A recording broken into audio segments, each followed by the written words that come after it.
Hi, welcome back to Keeping Sanity. It's the second episode now, and honestly, you won't believe how much procrastination took place prior to me recording this episode because, it's been really tough lately, and I'm pretty sure I spent like 1.5 hours on Instagram just because I couldn't make myself do it. And this is actually a topic of our today's discussion. And what we're going to discuss today in particular is actually two topics which are slightly connected. So, the first thing I want to talk about is the process of my preparation for this episode.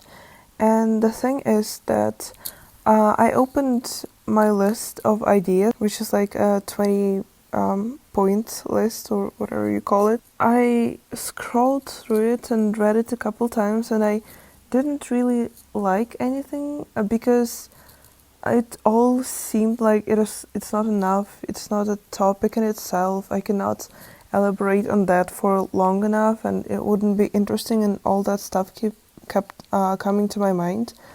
And just for reference, I'm gonna tell you about a few a few categories that I put my notes in, and the major ones are like philosophy, psychology, health, lifestyle, and then I have a huge one about it's all about quotes, where I have categories like principles, meditation, controlling emotions and thoughts, satisfaction, affirmations, and self-worth, motivation and success.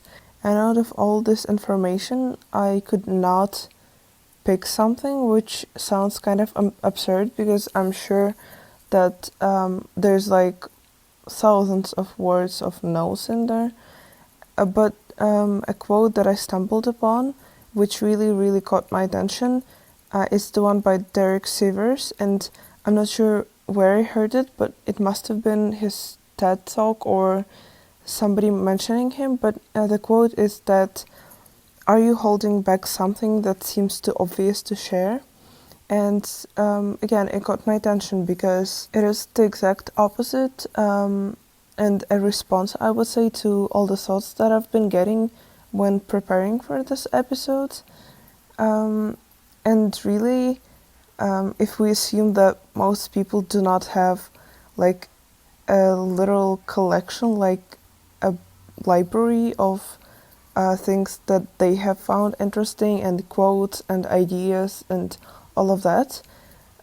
If we assume that a lot of people don't have it, then it's worth sharing for me because that is something I can talk about and I'm interested in and I have accumulated, yet for some reason my mind has been letting me down and just saying that it's not worth it, nobody cares. And to conclude this maybe sad, maybe funny story, probably gonna be funny for me after I get over this sad few hours in my life, is that really if you have put your mind to something, I've been wanting to record this podcast forever, and if you've put your mind to something, just do it. Like, please do not doubt it, because at the end of the day, you cannot just be dreaming about stuff forever. You gotta actually do it and continue, even if it's gonna be hard. And then if it's gonna be way too hard and not worth the effort, then you might stop and change it for something else. But these moments of doubt are really the moments to grow, not the moments to stop doing something.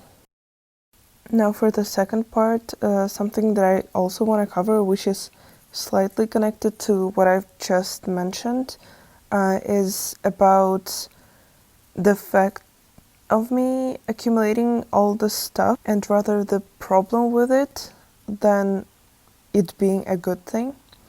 So for instance, I was talking about how I should share it, and I am expecting, I guess, to get some praise or to get a positive response and for people to like it. But the sad part about it, and actually the dark part, is that from everywhere we hear that we have to read more, we have to listen to more, for example, podcasts, we have to watch more, we have to consume clever, smart stuff, as one would say. But yeah, again, the dark side of it is that nobody tells us that we have to write, we have to draw, we have to talk, and all that stuff. So basically, the culture of inputting information is so big that the act of outputting has gotten lost somewhere on the way. And that is very paradoxical, since, yes, even though if you read more, you're considered smarter, but if you cannot put those ideas into your own words and shape some statements on your own, then what's the purpose of doing it after all? And this is something that I've actually never heard anyone talk about, even though I'm a fan of consuming as much information as possible. By the way, this is something that is actually very closely connected to the name of the podcast and staying sane when you have all of this data actually attacking you from all possible sources is insane. Actually, Tim Ferriss once mentioned it, and also I heard it from Ali Abdal, but they didn't really raise it as an issue, but rather like a tip for self-improvement. But they definitely did not mention consumerism being an issue. And just imagine, I've done a bit of research, one Google search, and found out that one gets somewhere between 60 and 80,000 thoughts a day. And just imagine how much original stuff you're originating there, and you're not even considering to document it. I'm not blaming you the exact person, but I suppose that many people act like that because I've been like that as well. And to all of this, you can also add the fact that our minds are just not made for storing information, but rather for generating. So moving all of this information somewhere to an external hard drive or whatever. And this is the idea that I've often heard Tiago Forte mention, and this whole idea about creating a second brain and referring to it when needed, but not actually storing all that stuff in your brain, because it's just, most of it is just clutter, and it really does not allow for any new thoughts to come in. So putting all that info somewhere else is a really, really helpful habit. I think it's quite hard to point out one single thing that we have learned when thinking about all these topics, but I hope that I have offered you some food for thought and have inspired you to rethink your habits and them being possibly harmful to you.